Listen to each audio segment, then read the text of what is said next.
여러분 안녕하십니까?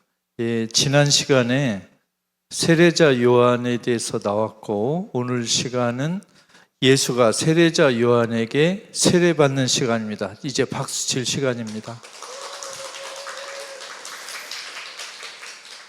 제가 잘해서 박수 친다기보다 잘하라고 격려와 위로의 박수로 생각하고 감사합니다.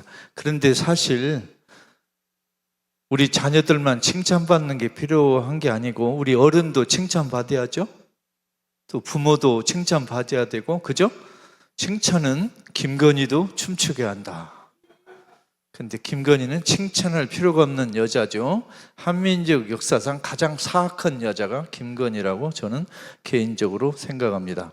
가장 악한 남자는 윤석열. 그래서 하루빨리 그 윤석열, 김건희, 한동훈을 감옥에 처박아 버리는 그런 우리의 역사적 사명이 있습니다.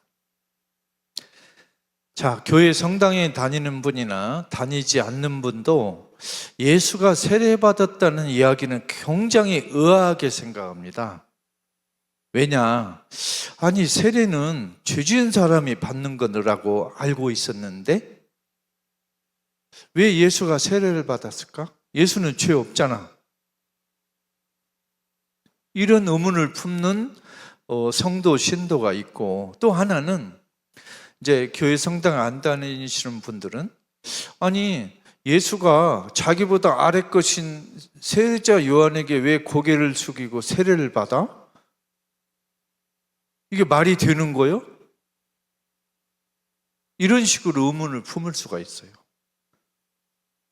또 교회 성당에 다니는 분은 1세기 예수운동 공동체 사람들과 똑같이 이런 의문을 품을 수가 있어요. 아니, 우리가 믿고 따르는 예수가 세상을 구원한다고 했는데 어떻게 저 양반이 저 아래 것인 세례자 요한에게 세례를 받지? 그리고 왜 이런 이야기가 굳이 전해졌고 복음서에까지 기록이 됐지? 빼버리지. 사실 우리가 성서를 읽다 보면요, 빼고 싶은 구절이 한두 개가지가 아니에요.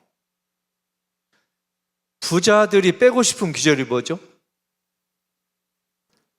하나님과 돈을 함께 섬길 수 없다. 그거 빼버리고 싶은 거예요. 성서에서 그것만 빼면 소원이 없죠. 그죠? 또 부정부패 하는 놈들이 빼고 싶은 게 뭐죠? 그냥 뭐 왼손이 잘못 오른손을 자르고 뭐 왼눈을 캐고 막 이런 거 있잖아요. 정말 눈에 보기 싫은 거예요. 없애버리고 싶어요. 또 아니, 베드로가 예수를 배신한 이야기를 꼭 성서에 넣을 필요가 어디가 있어? 빼면 되잖아요. 아니, 그 예수 운동에서 가장 존경받고 핵심적인 인물 중에 하나인 베드로가 예수를 배신한 이야기를 그것도 3번이나 복음서가 기록했는데 이거 복음서 저자들에게 머리가 안 돌아가나? 이렇게 정무적 감각이 없을까? 빼면 되잖아요. 왜 안 뺐어요? 우리 대한민국의 민주당, 국민의힘당 대변인들보다 머리가 안 돌아가는 거예요. 응? 저 아주 사악한 놈들 있잖아요. 박용진이, 설은, 뭐 민주당 수박놈들 있잖아요. 민주당 수박놈들보다도 이 우리 성서 저절 잔머리가 안 돌아가는 거예요. 그거 빼버리지 뭐하러 넣었어? 왜 넣었을까요? 성서는 정직한 책이에요. 숨기지 않았어요. 거기에서 나오는 교훈이 있어요. 자, 뭔가 한번 봅시다. 자, 2가지 질문을 가지고 오늘 시간을 한번 봅시다. 예수는 정말로 세례 받았을까?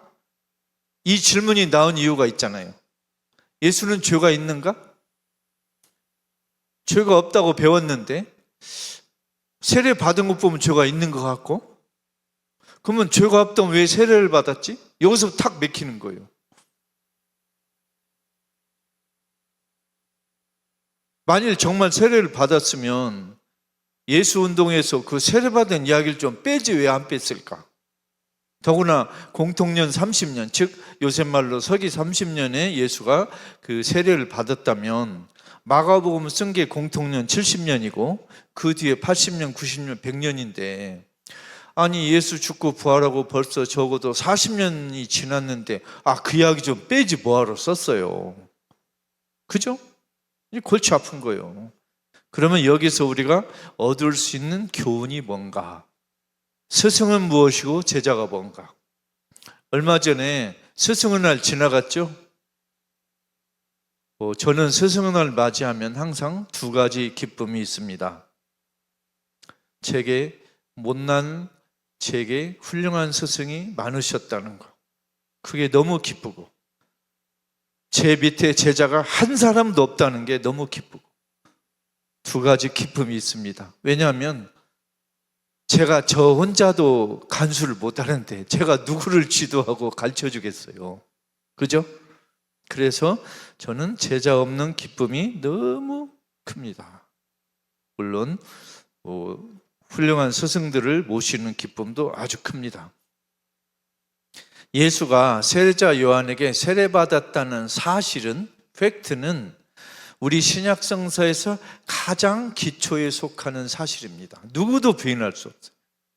물론 어떤 학자는 예수가 세례받았다는 게 아마 지어낸 이야기일 거라 하는 학설을 주장하는 사람도 요새 최근에 나오기 시작했어요. 아마 그건 어떤 교훈을 주기 위해서 지어낸 이야기일 것이다. 한번 봅시다. 예수가 세례자 요한에게 세례를 받으러 갔다는 말이 사실이다, 복음서에 나온 걸로 전제하에 예수가 요한에게 세례를 받으러 요르단강을 갔다는 이야기는요, 적어도 우리 김영 교수님 사진 한번 일단 강이고 나발이고 사진부터 찍고요. 기호 1번 이재명입니다. 자, 감사합니다. 진짜 2번 찍은 사람들은 진짜 반성해야 돼요. 당신네들 덕분에 대한민국 이렇게 고생하고 있잖아요. 자, 예수가 요한에게 세례받으려고 갈릴리아 나자렛에서 요르단강으로 갔다는 걸 지도를 보면요, 적어도 사흘을 걸어간 거예요. 사흘. 편도 사흘. 왕복하면 6일. 그동안에 여비가 필요하죠. 어디서 자고 먹었어요? 이런 이야기는 성서 저자가 쓰지 않았지만 굉장히 큰 결심을 하고 찾아간 거예요.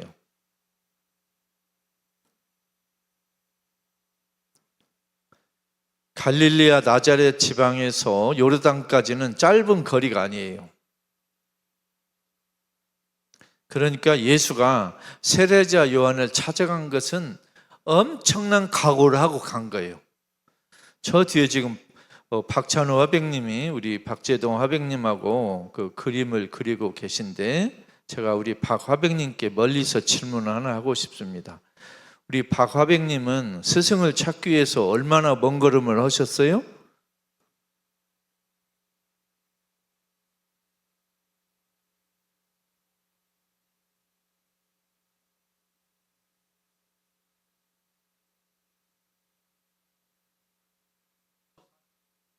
버스 타고 40분이요?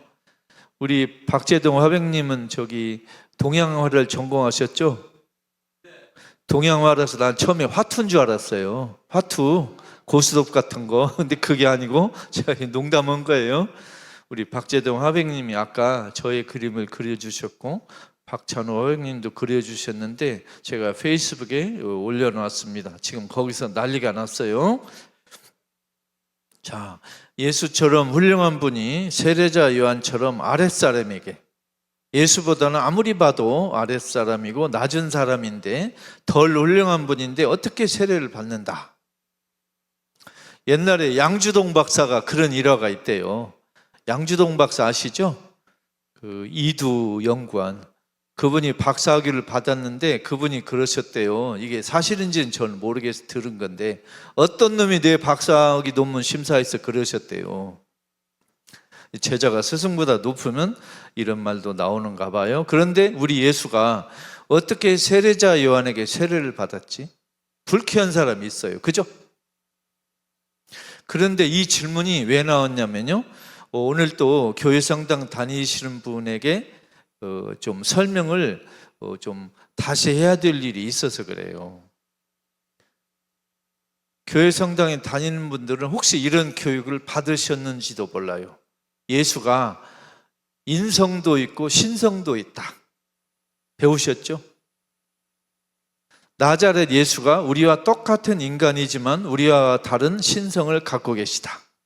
그런데 여기까지는 배우셨는데 한 가지 중요한 걸 배우셨는지 궁금해요. 뭐냐면 예수가 언제부터 신성이 있었죠? 이거 가르쳐준 목사 신부 있는지 모르겠어요. 자, 예수가 인성이 있고 신성이 있다는 걸 우리 미사 예배 때 사도신경에서 이렇게 낭송하잖아요. 그러면 예수가 언제부터 신성이 있었어요? 30세 우리 존경하는 김영 교수님, 사모님, 서은숙 누님의 답입니다. 30세. 그러니까 부활한 후에 그러죠? 아니면 어떻게 세상에 태어날 때부터? 아니 세상에 등장하실 때부터? 예, 신성. 예수가 우리 보통 사람들과는 달리, 근데 신성이란 말은요 좀 어려운 단어인데 이해하기. 우리 인간성, 인성 또 신성하면 인간의 본질에 관한. 그런데 사실 우리 예수운동에 말하고자 했던 것은 예수라는 인간이 신이다 이런 뜻이 아니에요.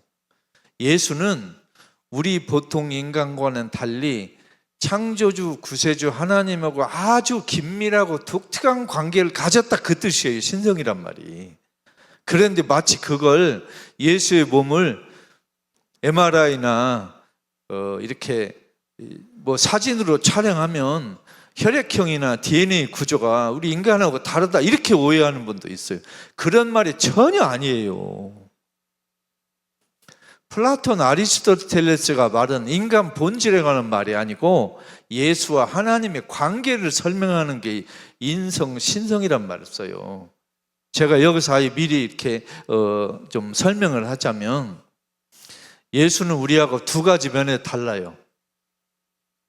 예수는 우리하고 똑같이 인성을 가졌는데 우리하고는 다른 인성이에요. 어떤 거죠? 우리 보통 인간은 우리가 갖고 있는 인간성의 일부만 발휘해요. 죽기 전에 일부만. 예를 들어 우리 IQ를 우리 죽기 전에 몇 %를 써요? 우리가 가진 두뇌의 능력의 10분의 1도 못 쓰고 세상을 떠난다고 하잖아요. 그런 걸로 설명하면 우리가 갖고 있는 인간성의 10분의 1도 우리는 발휘를 못해요. 근데 예수는 그걸 100% 발휘했다는 거예요. 예를 들면 우리 친구가 세상을 떴는데 슬퍼서 울 때도 있고 안 울 수도 있잖아요. 근데 예수는 자기 친구가 죽으니까 울었어요. 정말 이게 인간성의 표현이라는 거예요. 친구가 죽었는데 울지 않고 무념무상. 이건 인간지 아니죠. 그죠? 옆에 사람이 죽었는데 아무 미동도 없고 마음의 평정도 이렇게 잃지 않고 그러면 저게 인간이라고 할 수 있어요? 저는 옛날에 고등학교 때 제가 그때 불교를 잘못 이해해가지고 고등학교 때 제가 무지무지 좋아하는 단어가 있어요. 무념무상, 마음의 평정, 어떤 상태에도 흔들리지 않는 이런 걸 좋아했어요. 지금 봤더니 제가 속은 거예요. 그건 인간이 아니에요. 기쁠 때 함께 웃고 슬플 때 함께 우는 것이 인간성이지, 기뻐도 그냥 무덤덤, 슬퍼도 무덤덤, 이건 인간이 아니고 짐승도 안 돼요. 이건 윤석열이 나는 짓이에요, 이게. 그죠? 윤석열이나 김건희나 그 개새끼 들고 이뻐하지. 아니 이태원에서 159명이 돌아가셨는데 술 처먹는 놈이 그게 인간이에요? 그래놓고 개 데려다 놓고 이뻐하고, 개 이전에 사람을 돌볼 줄 알아야죠.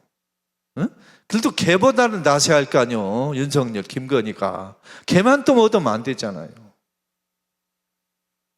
그래서 예수는 우리 인간과는 좀 더 특별한, 인간성을 완벽히 발휘했다는 것이 우리하고 달라요.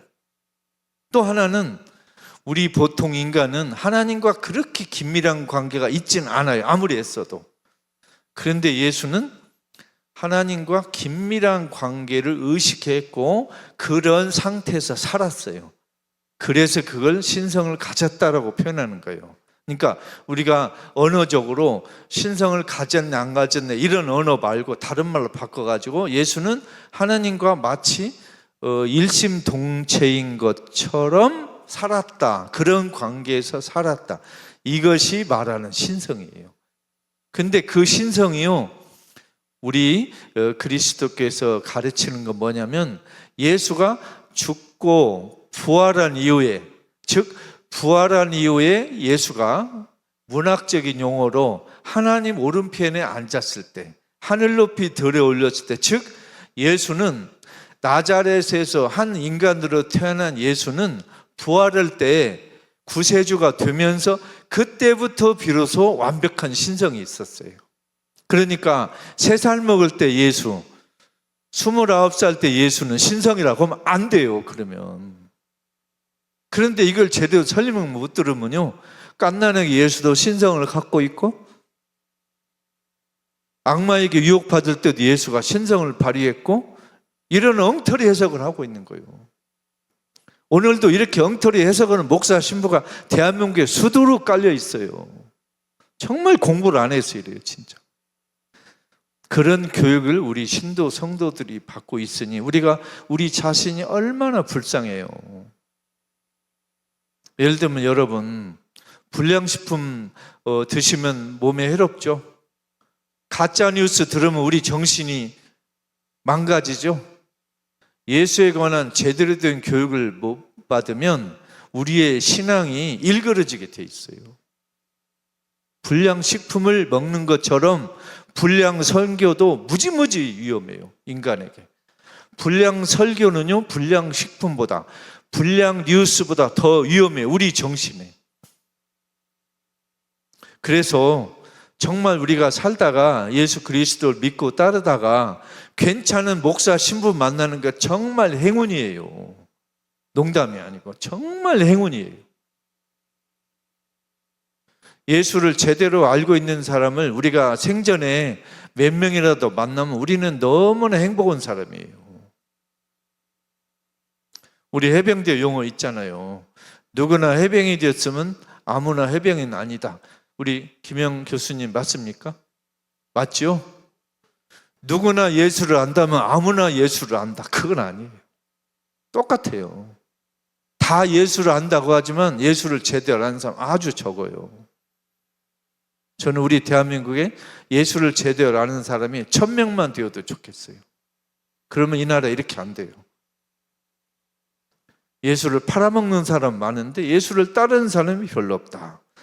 자, 이제 그쪽으로 돌아가겠습니다. 세례자 요한이 나보다 더 훌륭한 분이라고 했는데 그 훌륭한 분이 어떻게 예수를 준비하고 예비한 세례자 요한에게 머리를 숙이고 세례를 받는다는 말인가? 이런 의문을 품은 사람이 있어요. 그리고 예수 운동 사람들, 즉 예수를 따르는 예수 부활 이후에 예수를 따르는 사람들도 이 문제를 아주 고뇌했어요. 골치 아팠어요. 근데 골치 아픈 이유가 있어요. 하나는 상식 때문에 그래요. 뛰어난 사람은 덜 뛰어난 사람에게 고개 숙일 수 없다. 그런 상식. 그런데 저는 이렇게 생각해요. 아니, 더 뛰어난 사람도 덜 뛰어난 사람에게 고개 숙이면 안 됩니까? 더 뛰어난 사람이 덜 뛰어난 사람에게 배움을 요청하면 안 됩니까? 아니, 세상에 스승 없는 사람 어디가 있어요? 우리 어릴 때부터 학교 다닐 때부터 우리 스승 다 있잖아요. 그죠? 그러면 나자렛 예수도 어릴 때부터 동네 삼촌들에게, 이모들에게 배우면 안 돼요? 그 시대 이스라엘의 유명한 학자들에게 배우면 안 돼요? 배울 수 있잖아요. 자, 여기서 잠시 쉬기 위해서 우리 서은숙 누님께서 질문하신 아주 정말 좋은 질문에 대해서 잠깐 말씀드리도록 하겠습니다. 우리 누님 좋은 질문 감사합니다. 제가 개인적으로 프란치스코 교황님을 2014년 서울에 오셨을 때 초대받아서 잠깐 뵌 일이 있고, 또 교황님의 책이나 인품을 통해서 배운 것이 많은데, 오늘은 제가 두 가지만 소개하고 싶어요. 하나는 기자회견 할 때 교황님에게 여러 기자들이, 여러 학자들이 질문해요. 그러면 그 중에 정말 아름답고 중요한 질문도 있고, 그렇게 중요하지 않고 좀 어떻게 보면 사소한 질문도 많이 있어요. 그죠? 그런데 교황님의 정말 그 중요한 태도가 하나 있어요. 좋은 질문 감사합니다 하는 태도예요. 저같이 인품이 모자란 사람 같으면 쓸데없는 질문하고 앉았네, 이 귀한 시간에. 저걸 질문이라고 해요? 이렇게 면박 주고 싶은 질문도 왜 없겠어요? 그죠? 그러나 교황님은 항상 입에 바른 말씀이 아니고 진심으로 말해요. 정말 좋은 질문 감사합니다. 왜? 듣는 교황이 듣기에는 사소한 질문일 수도 있지만 하는 사람은 몇 날 며칠을 고민한 문제 아니에요. 그죠? 여러분, 예를 들면 지금 교황님에게 앞으로 일주일에 만나가지고 질문 시간이 30초 주어졌다. 그럼 여러분 잠이 오겠어요? 아니면 그 질문을 생각하느라고 여러분 몇 시간 고민하겠죠. 그죠? 안 그러실까요? 한국 기레기들처럼 쓰잘데기 없는 질문을 못 할 거 아니에요. 그래서 좋은 질문 감사합니다. 그 태도가 정말 깊이 남았어요. 듣는 데가 들을 때는 하찮아도 질문하는 분은 굉장히 고뇌한 문제다. 어떤 질문을 하셨냐면, 유다인들이 500년, 600년을 그리스, 로마 또는 페르시아 여러 그 왕조의 식민지 지배를 받았는데 어떻게 유다인들이 자기 유다 민족의 정체성, 동질성을 유지했는가?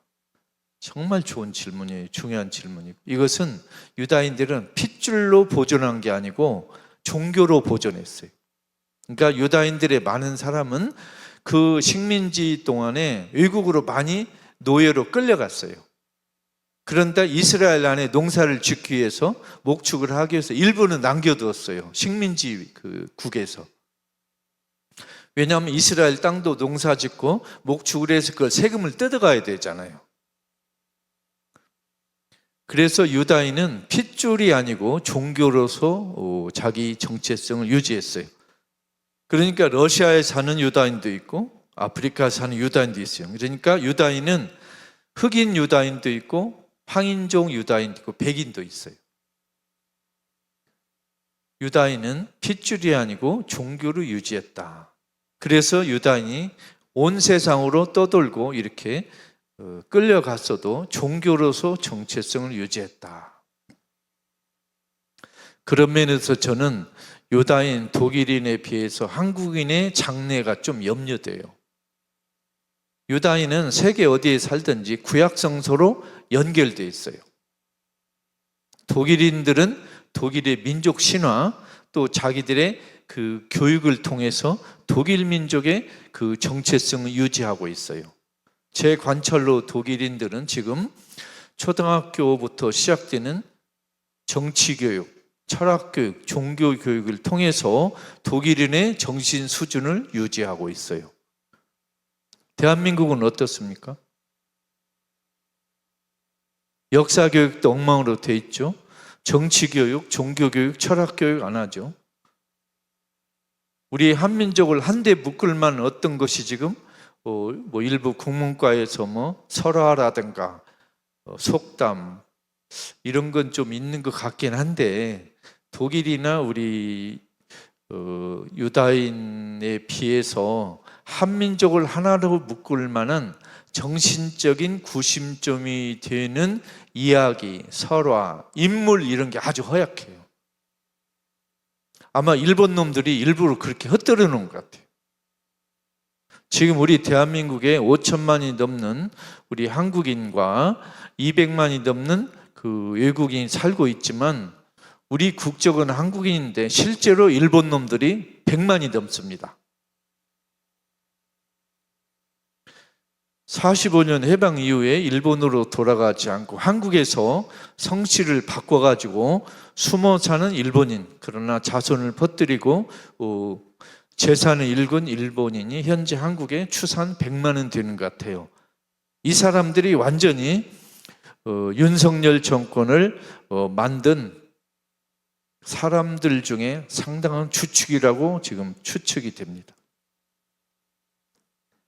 이 사람들이 각계각층에 지금 있고, 특히 윤석열 아버지 윤기중 교수를 비롯해서 일본 놈들이 오래전부터 우리 한민족 중에 친일파 양성하는 교육에 수많은 사람들이 교육을 받고 지금 한국의 각계각층에서 마치 간첩처럼 암약을 하고 있습니다.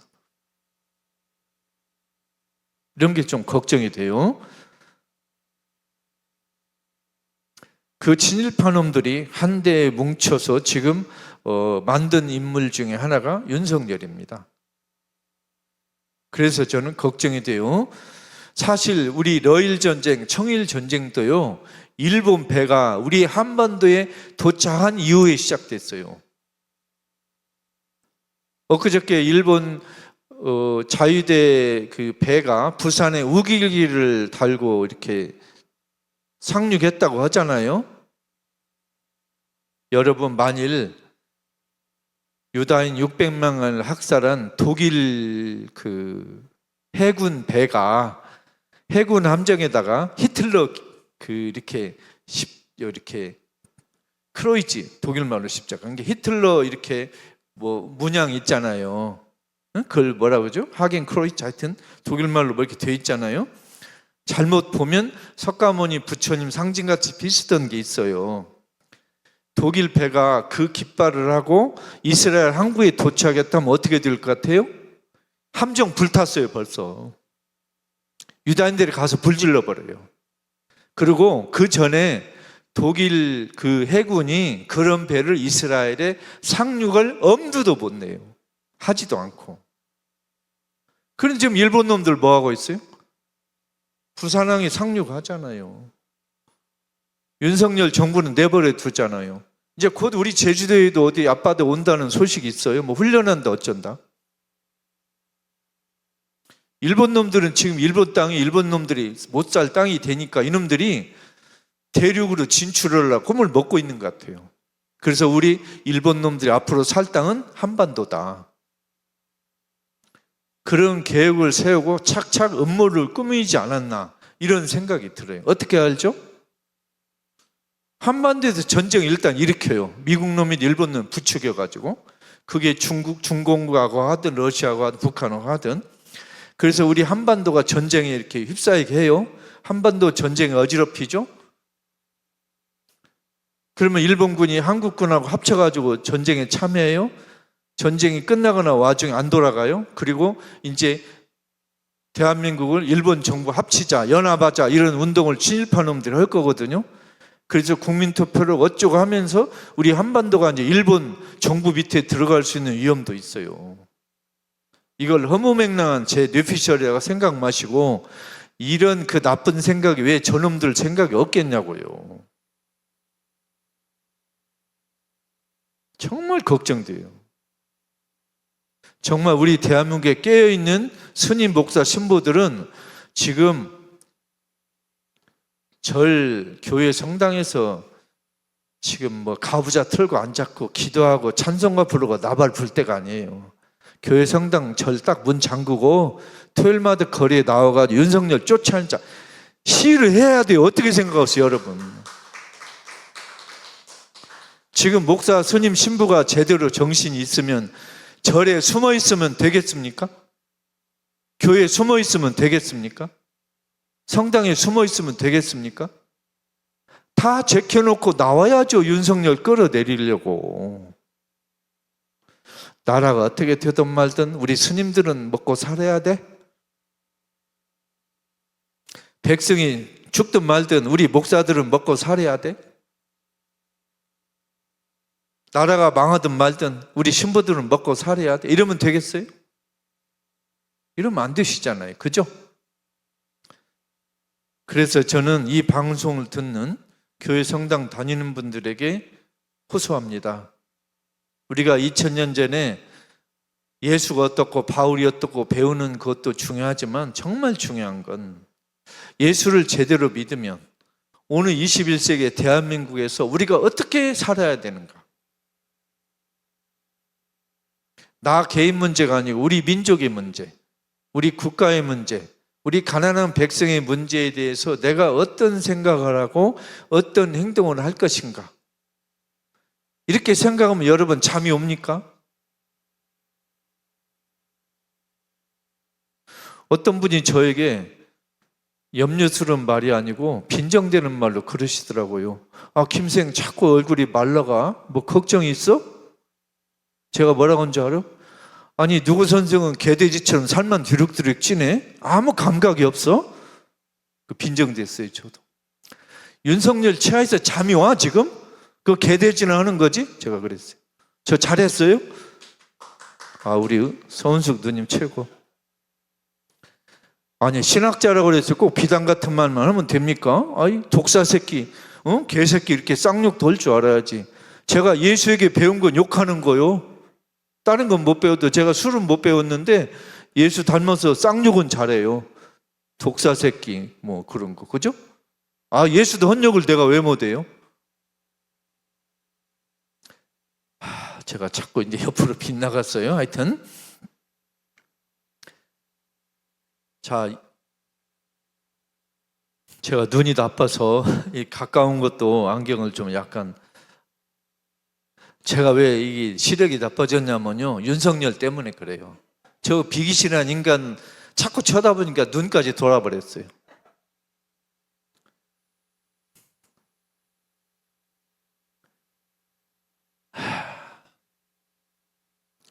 여러분, 이렇게 생각하면 어떨까요?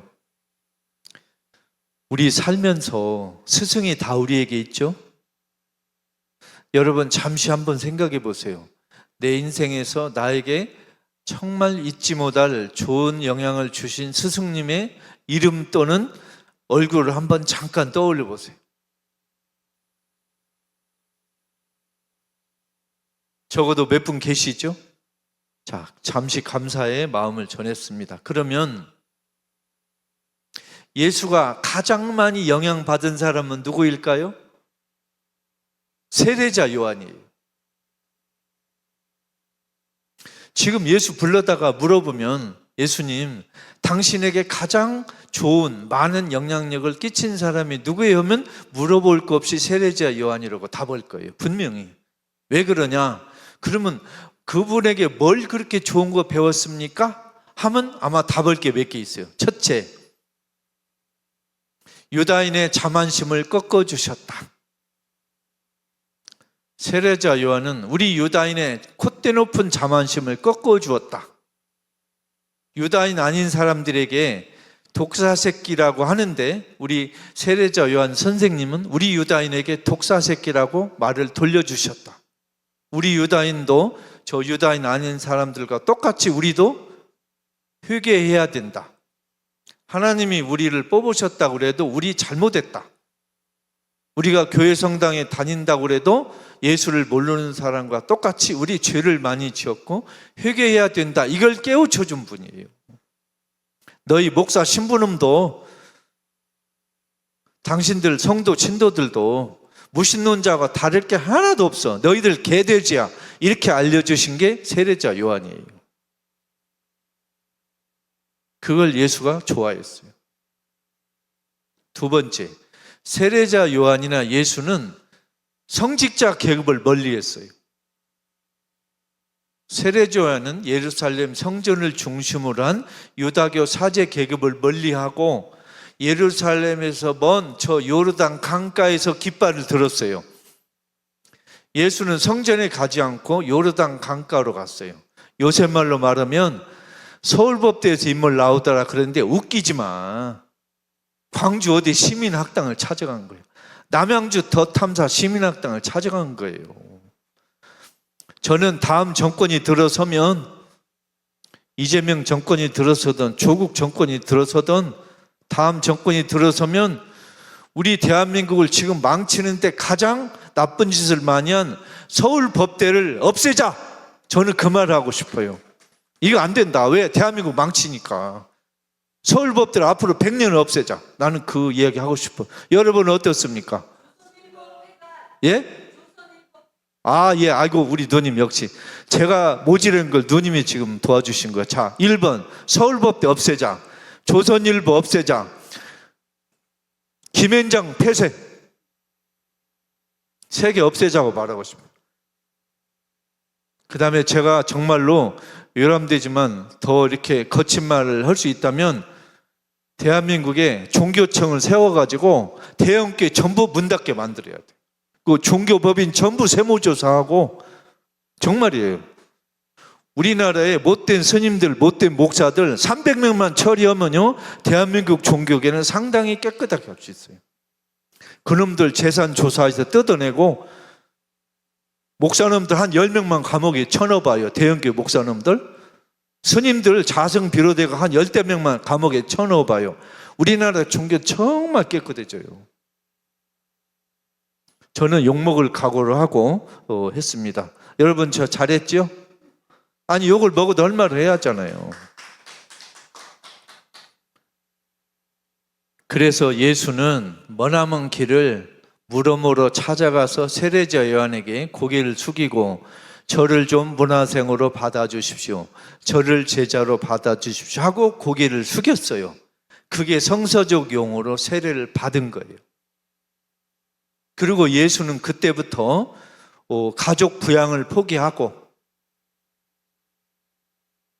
큰아들이니까 부모를 봉양할 의무가 있잖아요. 유다교에서 그걸 스스로 포기하고, 직업을 포기하고, 공적인 개인적인 그 임무와 책임을 포기하고, 세상에 말하고 싶은 말을 하기 위해서 스스로 가난한 사람이 되고 스스로 뿌리 뽑힌 사람이 되어서 방랑길에 올랐습니다.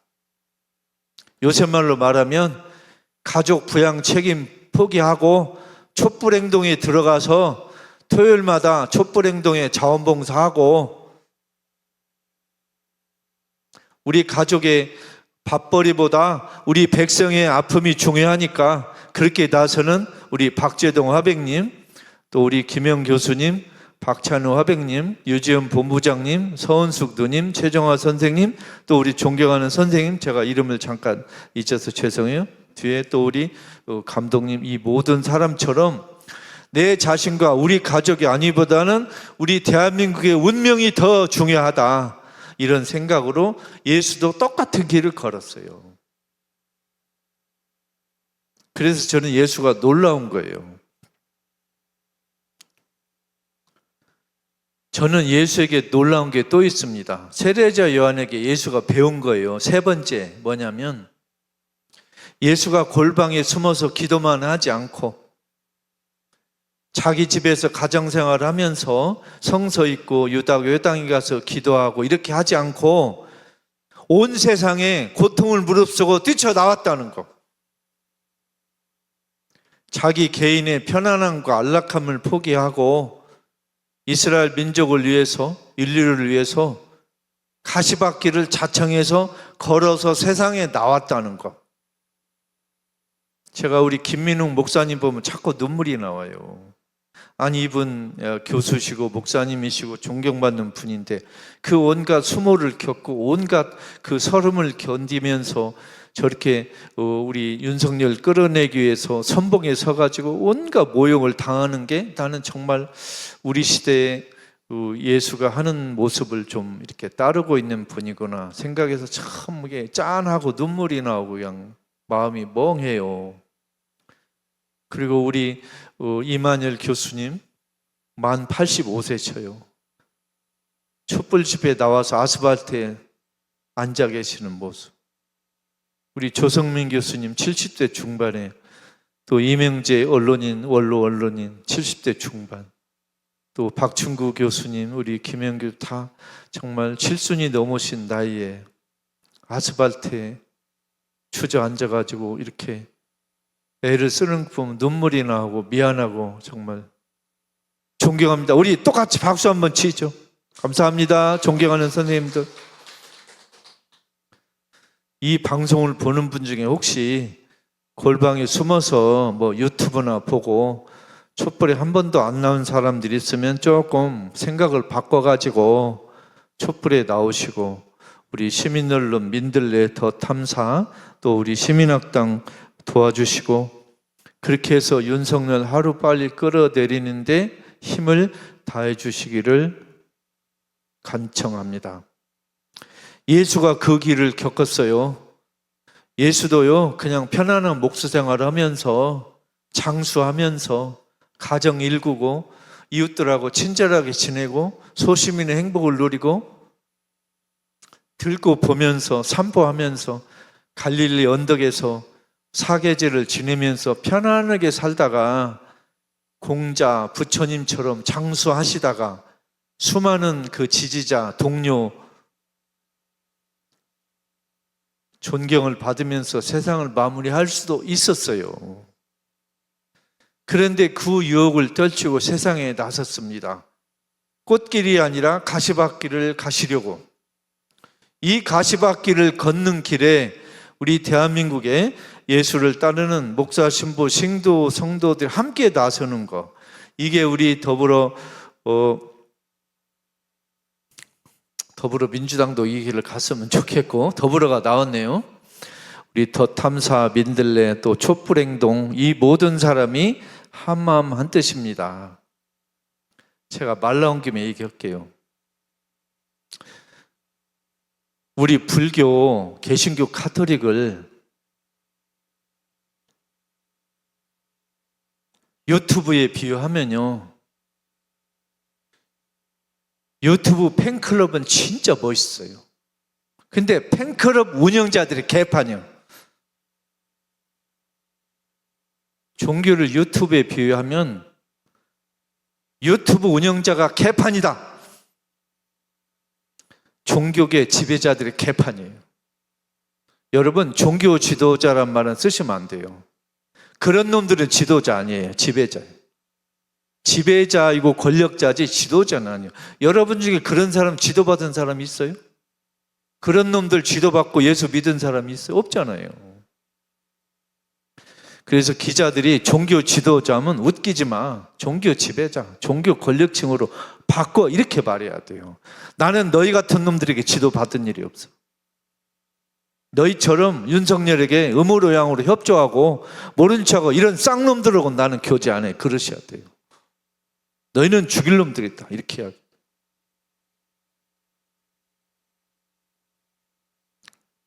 자, 그래서 오늘 결론을 잠깐 말씀드리겠습니다. 예수가 세례자 요한을 스승으로 삼았어요. 좋은 걸 배웠어요. 그런데 결국 제자가 스승보다 컸어요. 인간적으로 말하면 세례자 요한은 예수의 스승이에요. 그런데 또 거꾸로 말하면 예수는 세례자 요한의 스승이 됐어요. 그러니까 세례자 요한과 예수는 서로에게 스승이었어요. 서로에게 자극을 주고 서로를 격려하고 이렇게 세운 스승이에요. 그러나 김영 교수님은 저에게 영원한 스승입니다. 저는 따라가기만 할게요. 감사합니다.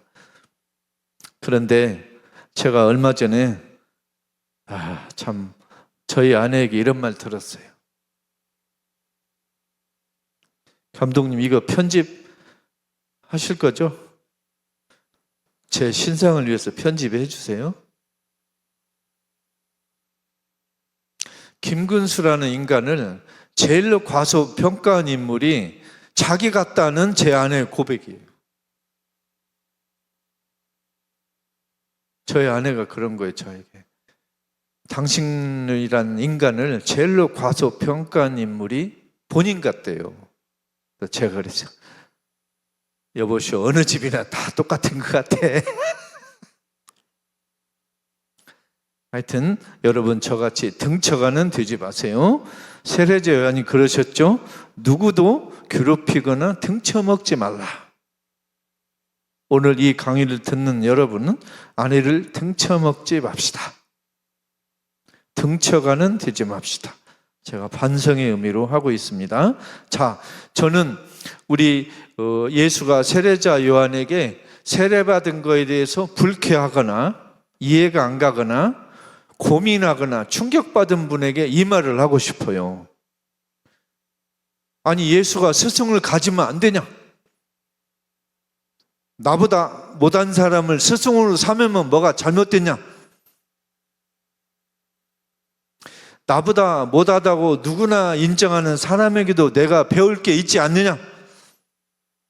나보다 나이가 어리고 신분이 낮고 학교를 적게 다녔어도 내가 왜 배울 게 없냐? 여러분 어떻게 생각하세요?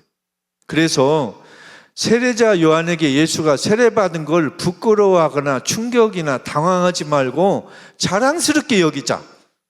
저렇게 뛰어난 예수가 저렇게 소박하고 겸손하고 자기를 낮춰서 세례자 요한에게 머리를 숙이고 배웠다. 얼마나 자랑스럽냐. 내가 스승으로 모시는 예수가 저렇게 겸손하니. 예수가 정말로 어떻게 된 일인지 몰라도 노자에게 배운 것 같다. 노자에게 세 가지 중요한 단어가 있다고 저는 우리 존경하는 김영 스승님 교수님께 배웠어요. 1번 자비, 2번 검소, 3번 겸손. 맞습니까? 자, 그러면 우리 예수도 아마 남모르게 노자에게 조용히 혼자 배우셨는지도 몰라요. 좌우간에 예수도 세례자 요한에게 좋은 걸 배웠습니다. 첫째, 회개해야 된다. 다른 민족을 차별하면 안 된다. 겸손하게 배워야 된다. 이런 걸 예수가 세례자 요한에게 배웠어요. 또 하나 있습니다. 오늘 마지막으로 할 거. 세례자 요한이 어떻게 죽었죠? 세례자 요한이 교통사고로 죽었어요? 아니면 나이가 많아서 죽었어요? 아니면 병으로 죽었어요? 아니면 정치범으로 처형됐어요? 정치범으로 처형됐어요. 예수도 똑같이 정치범으로 처형됐어요. 자, 둘이 좀 죽은 방식이 달라요. 세례자 요한은 동족에게 죽었어요. 세례자 요한은 갈릴레아 지방을 다스리던 로마 군대의 식민지 영주인 같은 유다인 헤로데 안티파스에게 살해됐어요. 요새 말로 말하면 전봉준 장군이 동학혁명을 일으킨 전봉준 장군이 조병갑 판사의 판결로 처형됐어요. 전봉준 죽음이 세례자 요한의 죽음하고 성격이 비슷해요. 예수는 어떻게 죽었냐? 안중근 죽음과 비슷해요. 안중근을 사형을 누가 시켰어요? 일본 놈들이 시켰죠? 네? 누님 맞아요? 안중근 의사를 일본 놈이 처형시켰죠? 일본 재판에서. 우리 예수는 로마 군대 군인이 죽였어요. 자, 오늘 마지막 요약을 하겠습니다. 예수가 세례자 요한에게 여러 개 배웠지만 예수는 스승인 세례자 요한의 죽음을 그대로 따라갔어요. 세례자 요한은 전봉준 장군처럼 동족에 의해서 정치범으로 죽었어요.